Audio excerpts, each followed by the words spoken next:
Hi Scorpio, this is Jav. Welcome po sa ating channel. Ito ay inyong Daily Gabay Tarot Reading for May 6, 2025. Kung naka-resonate kayo, comment down. Kung hindi kayo naka-resonate, ibigay niyo po sa iba kasi general reading po ito. This is for you, Scorpio.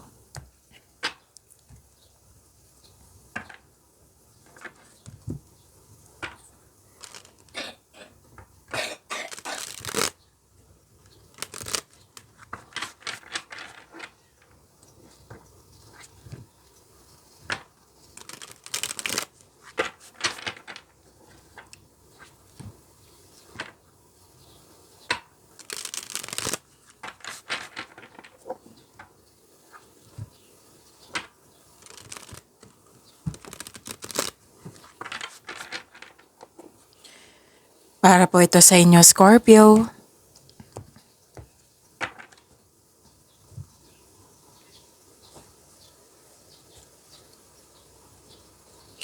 Maraming salamat po sa inyong patuloy na suporta at maraming salamat din po sa mga hindi nag-skip ng ads. Gamitin ang reading na ito bilang gabay lamang sa mga hindi pa nag-subscribe. Subscribe na po kayo at click bell notification para malaman nyo na may bago tayong video. Para sa mga gustong magpa-reading, comment po kayo ng personal reading. Again, comment kayo ng personal reading and check my reply sa comment section.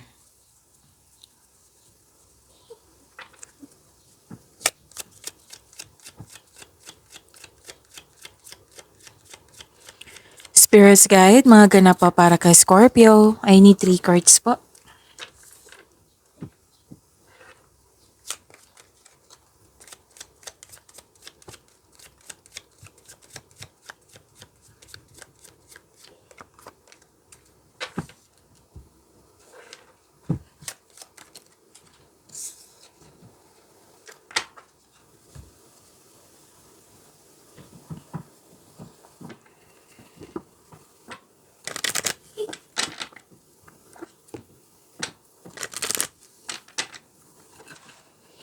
Spirits Guide. Energy po, message po ni Scorpio. I need 2 cards po.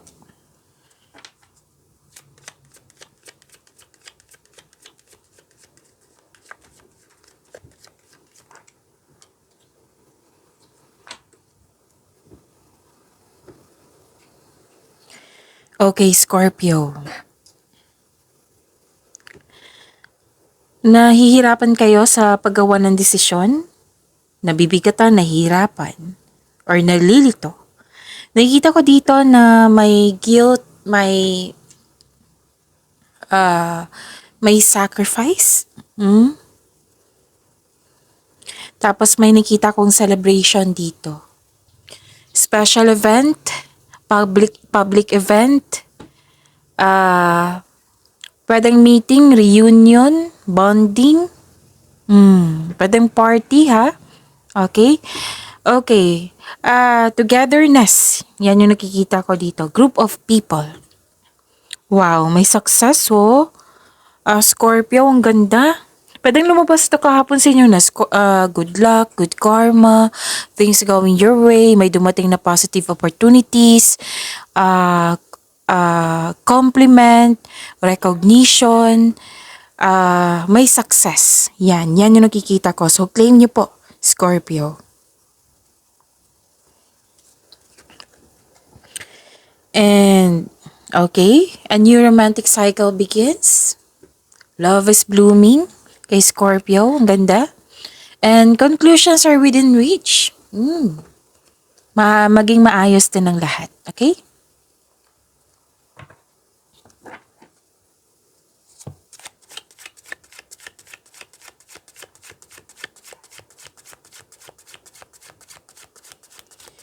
Spirits Guide, ano po yung energy ni Scorpio?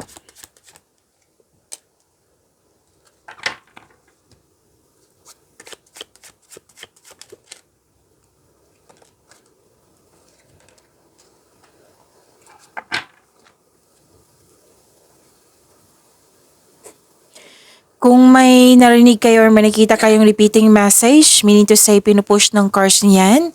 Like for example, nanood kayo ngayon ng inyong May 5, 2025 kasabay ng May 6 po. Tapos may napansin kayo na repeating message. Yan po yung pinupush ng cards nyo na kailangan yung bigyan ng atensyon. Kung maaari po, bigyan nyo po ng solusyon at aksyon. And, okay, so ano yung energy ni Scorpio? So kung may repeating message siya, give attention, solution at aksyon kung maaari po.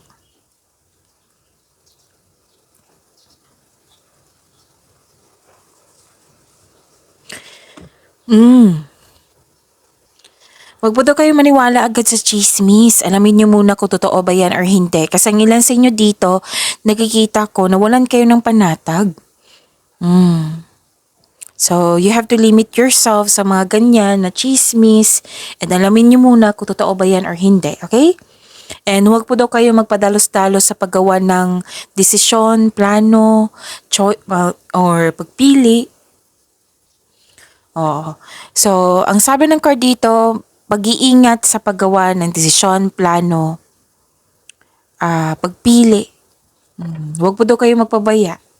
Gamitin niyo po daw yung talino niyo, yung experiences niyo. Kung kailangan mag-gather kayo ng factual information, then do it.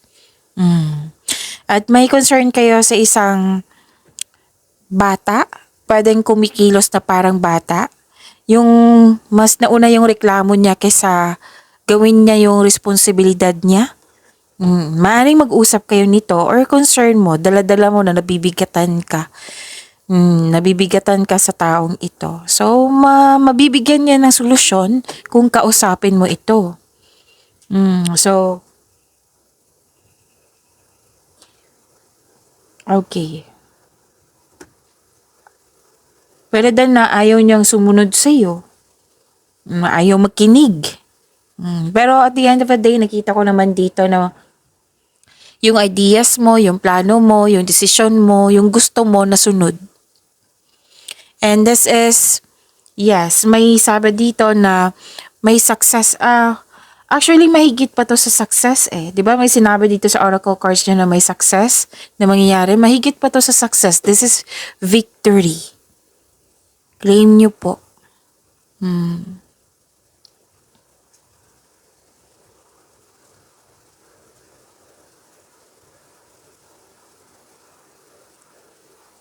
Okay. Magiging kampante ka rin. Huwag kayong mag-alala. Magiging kampante ka sa kung ano ang sitwasyon kayo ngayon. Maaari din may magbigay ng tulong sa iyo na isang tao na malakas ang kanyang influence sa iyo. So own your space with confidence. Kung ikaw ay nag-aantay ng sign to take inspired towards your goals, and this is the go signal. Oo, ito yung go signal. Gawin mo na, go na kayo. Gawa ka na ng action. So this is also authority, power and authority.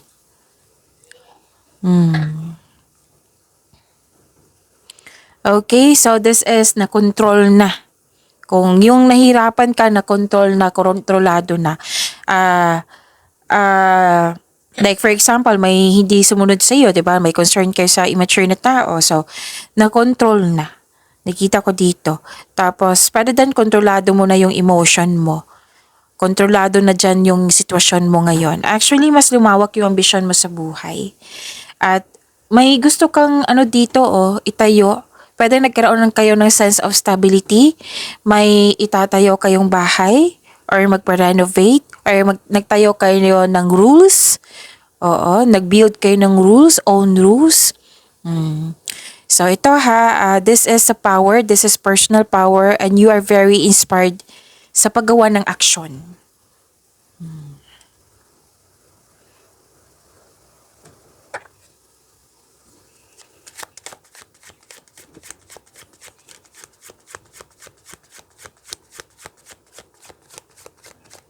Spirits guide, career and money po ni Scorpio.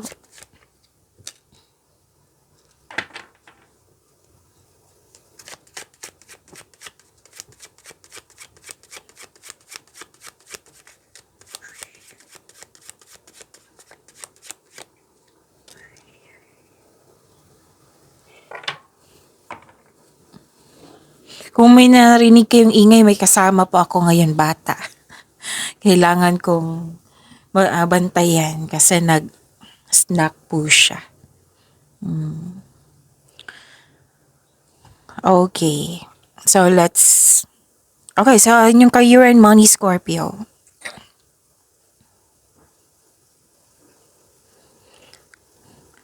Wow, ang ganda ng career and money nyo. This is expansion and growth. So, ito yung sinabi dito sa energy nyo na nag-build kayo, nagkaroon ng sense of stability, at you're taking in action kasi you are very inspired, na-motivate po kayo. So, this is expansion and growth. Claim nyo po. Pwedeng collaboration din po ito. May magaganap na collaboration. Pwedeng yung tao dito na nagbibigay ng tulong sa inyo sa energy course nyo, lumabas din siya dito sa career and money nyo. So, may magaganap na nagtulungan or tutulungan ka ng tao para makamit mo yung layunin mo sa buhay or sa mga ginagawa mo dyan, ganun. May magaganap na collaboration, pwedeng partnership, pwedeng teamwork, nagtutulungan kayo. Kung may-ari kayo ng negosyo, may balak or gagawin mo na. Kasi action din to na magdagdag empleyado due to increased profits. Pwede din na hired kayo as dagdag empleyado. So may magaganap na travel. May lakad kayo ngayon, pwedeng business travel ito. Gumagawa ka ng action dito for expansion, for growth, for level up. So nakikita ko dito yung bunga ng iyong pagsisikap. Kung may plano ka na, this is a time na gawin mo na ngayon. So go na. So dalawang card na mismo nagsabi dito na go signal ha. Naggawa ka na ng aksyon. And so may posibilidad din na okay. So may posibilidad kayo maglakbay or ituloy mo na yung plano mo mag-abroad. Kung nasa abroad na kayo, uuwi kayo, balak nyo pang mag-abroad. Yan yung nakikita ko. Kasi you want more. May na-achieve na kayo, expansion, growth, may nangyari na, and you want more.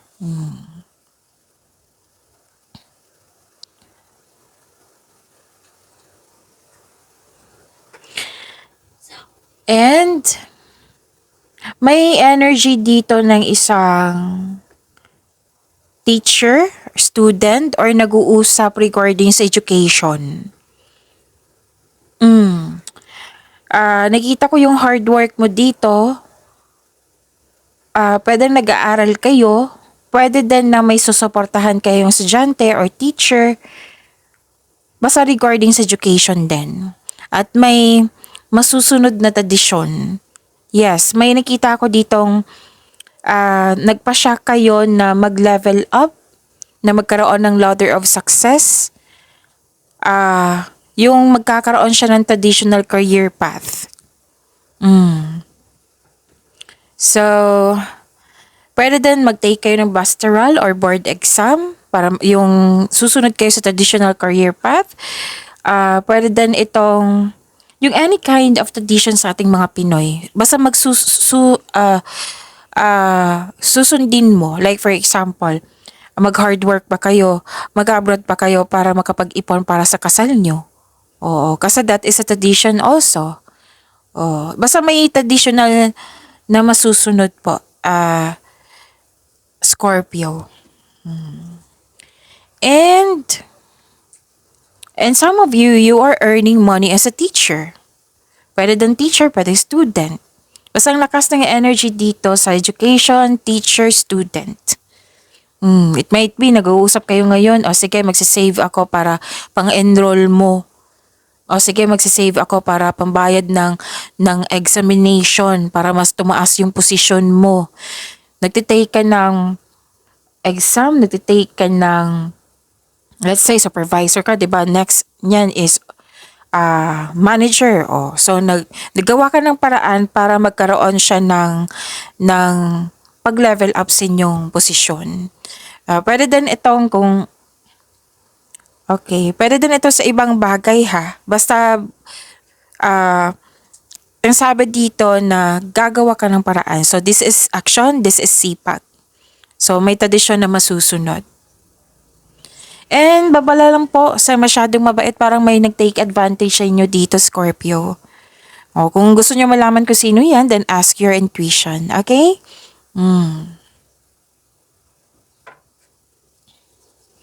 Spirits guide, love life, self-love, partnership, and romance ni Scorpio.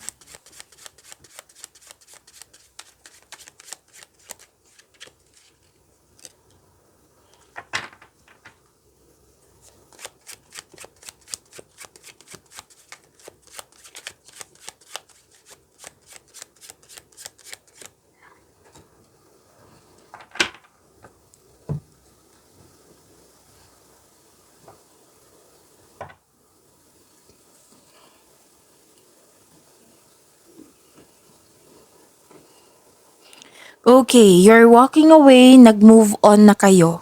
It might be yung nahihirapan ka dito, 'di ba, sa oracle cards nyo. Nagpasya kayo na mag-move on ako. Talikuran ko na, or nagpasya kayong umalis para for your own growth. Single ka man sa mga marelasyon sa buhay mag-asawa, pwedeng nag-move on kayo sa isang bagay na nasaktan kayo, or nag-move on kayo sa mga naalala nyo sa nakaraan. Pwede din umalis ka, or this is separation, or umiwas ka na, or you put limit yourself kasi gusto mo nga matapos na. This is movement also, this is transition also, walking away, this is moving on. So, posibleng may naging toxicity na nangyari, kaya nagdesisyon ka na mag-move on na or iwan na. Pwedeng hindi ito iwan lang ha, kundi andyan siya pero ayun. Okay, pwede din to sa hindi lang sa partner, pwede din sa malapit mong kaibigan, family members, sa isang tao na importante sa'yo, na nagpasya kayo na umiwas na lang kasi nga nagkaroon ng hindi magandang connection. Okay, ano pa?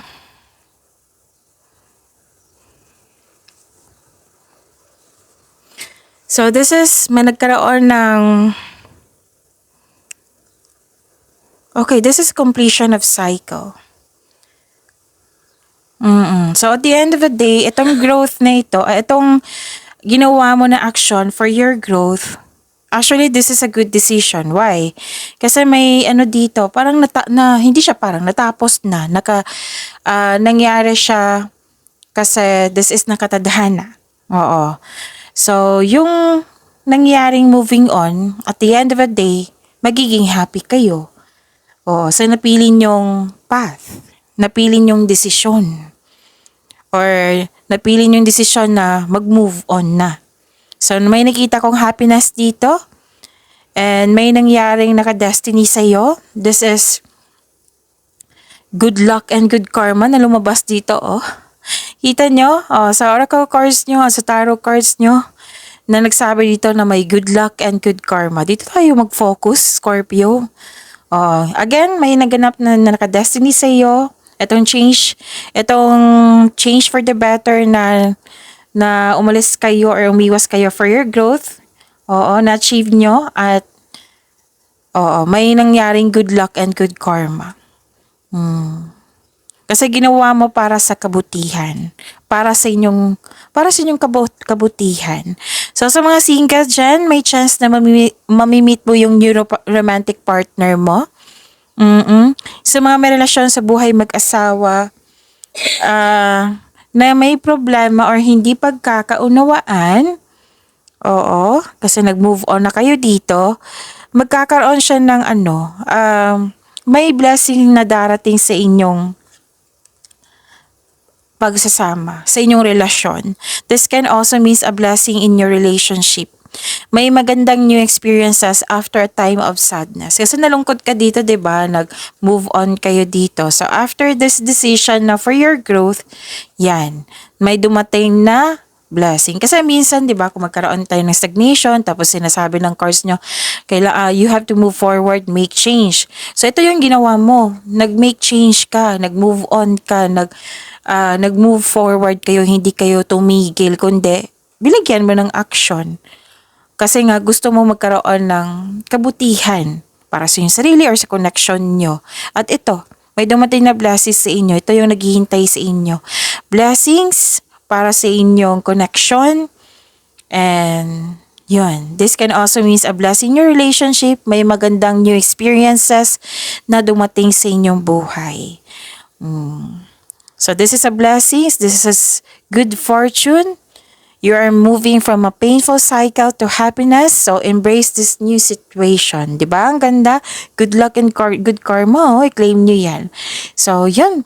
Pag-imanin nyo po yung blessings na binigay sa inyo, Scorpio. See you tomorrow. Maraming salamat.